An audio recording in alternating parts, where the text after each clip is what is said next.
I am from a North African country. I was fleeing for my life, kind of like. And the first thing that I did when I arrived here is to apply for a refugee status, and I got granted refugee status and definite leave to remain in 2001. I was always told is a land of freedoms, a fair country, but I found that it's really far from that. When I arrived here, I had nothing, I don't have any family here in this country to start with. But I was just stunned, kind of like, the way they arrested me, it's kind of like it's a movie. 13 or 14 police officer in their right gear, kind of like, they jump at me, kind of like a few handcuffs, they turn around me, put my head there like that, and they start pushing me through the bank to the van for I think 3 or 4 days. They didn't tell me what I was accused of.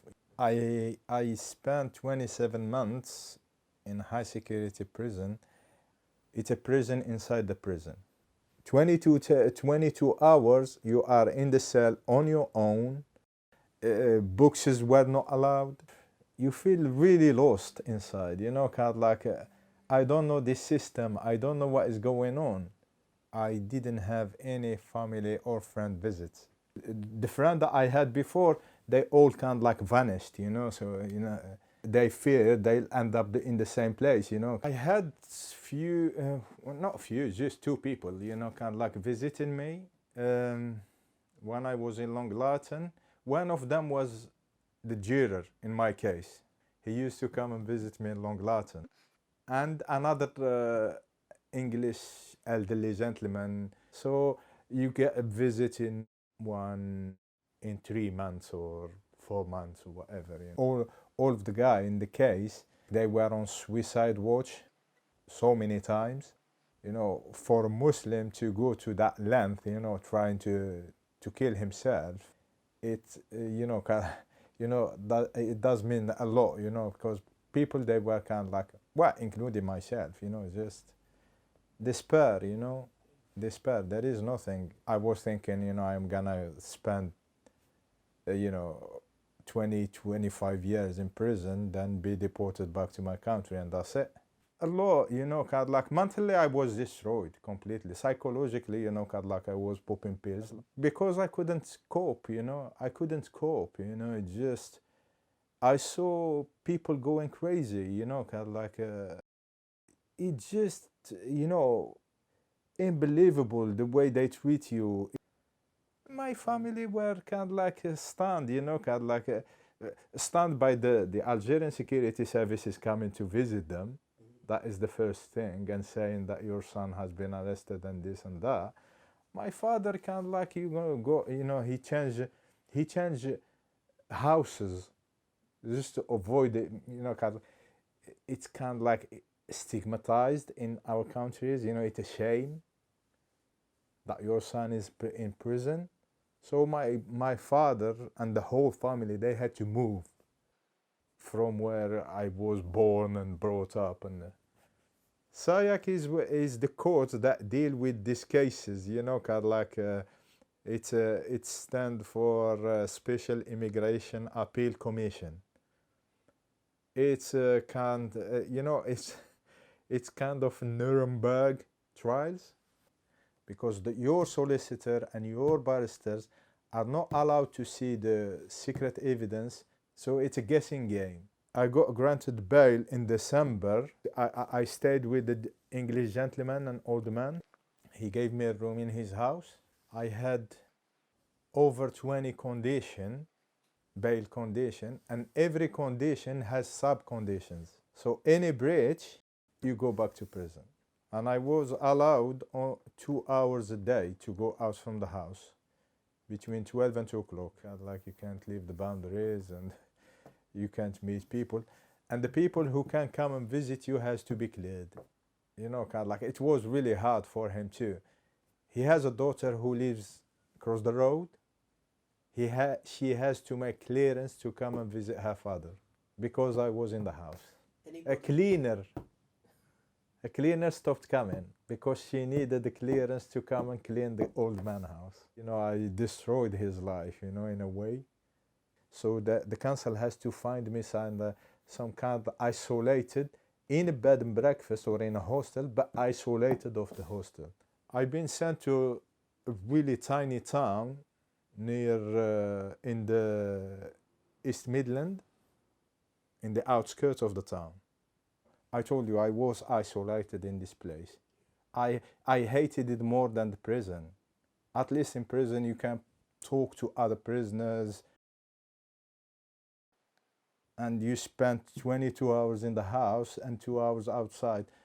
You run to get like shopping, do some shopping, buy milk and bread and come back. That's it. This is what you do. You're not allowed computer, you're not allowed internet, you're not allowed anything. So when you get someone kind of like come in, you know, with kids and, you know, kind of like, and because they are not cleared, they can't get into the house. It's breach if they get out. So I have to stand on the door and they have to stay outside. And we chat or whatever they're in. There is no mosque in that small city, so I have to travel to another city. And the first Friday, I come back by 5 o'clock or something like that because I didn't know the area. On Monday morning, they come and arrest me, take me back to Sayak and try to revoke my bail. Believe me, wallahi, if I had the chance to go back, I will never come to this country. I will never come to this country, without a doubt. You know, the mental state, they destroy it. Your psycho, you know, kind of like it's gone, it's finished, you know, kind of like. I feel like, I don't know, believe me, even now, I am just kind of like, you know, kind of like living day by day, you know. I don't know what is my purpose, what is my goal, you know, kind of like, I don't know. I don't have anything, really. It's not a life. We were just kind of like, I don't know, surviving. Breathing. I used to say I am breathing, not living, you know. I am breathing because I can't do anything about it. People, they start again, you know, kind of like, I can't. I am tired. Doing it 1, 2, 3 times, 4 times. I can't risk it again because they can come, take you, but that's it. Arrest you for another 3, 4, 5 months. Doesn't matter. Time for them doesn't mean anything. But for us is our life. I am talking from the first case is 2003 and we are in 2018. It's 15 years. You know, people who kill in this country, they don't get 15 years sentence. 15 years in this country, prison country, is 30 years.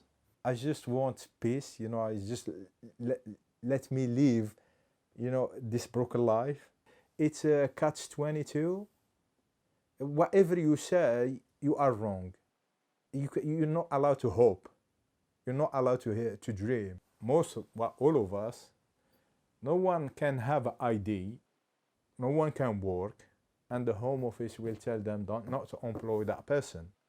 Even the housing, just to get this place, they had to contact the Home Office. The case is not closed. We are still people liable to be deported. Like I said, you always live in the fear that they might come pick you up, put you in a prison and start the process.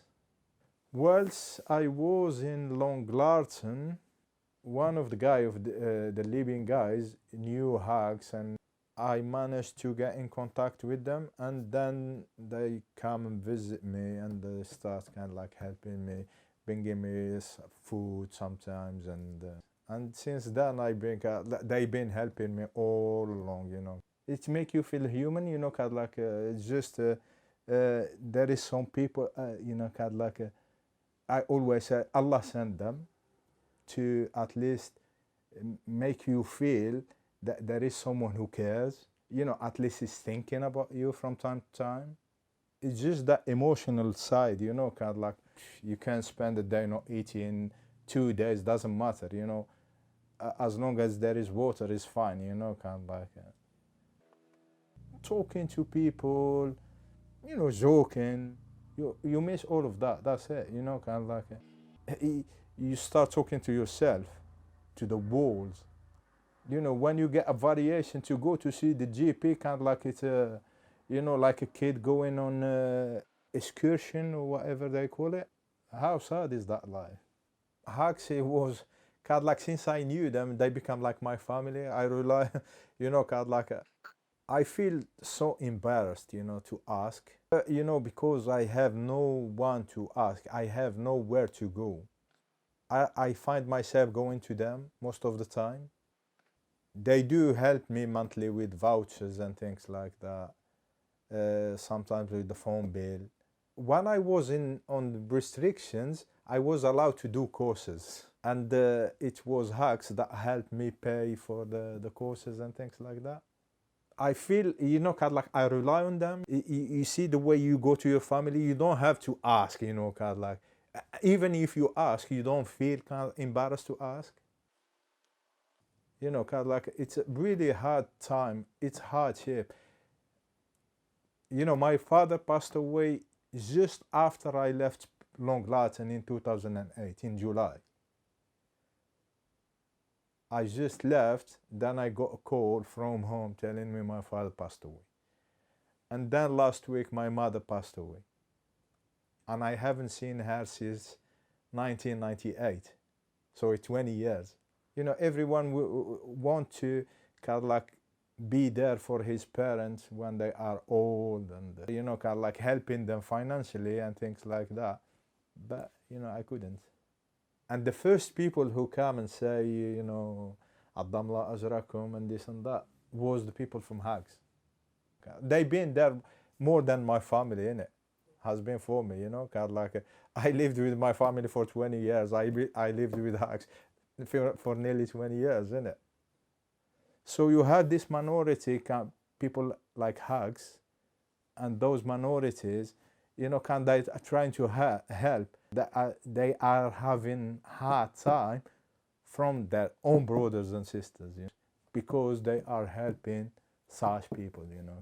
I can't repay them for that they did, but I ask Allah subhanahu wa ta'ala Almighty to reward them. May Allah subhanahu wa ta'ala protect them, protect their families, their kids. Allah subhanahu wa ta'ala asks you to give sadaqah, to do good deeds, you know. Do your good deeds and you will be rewarded for it. Allah will help the person or the servant as long as that servant is helping his brother.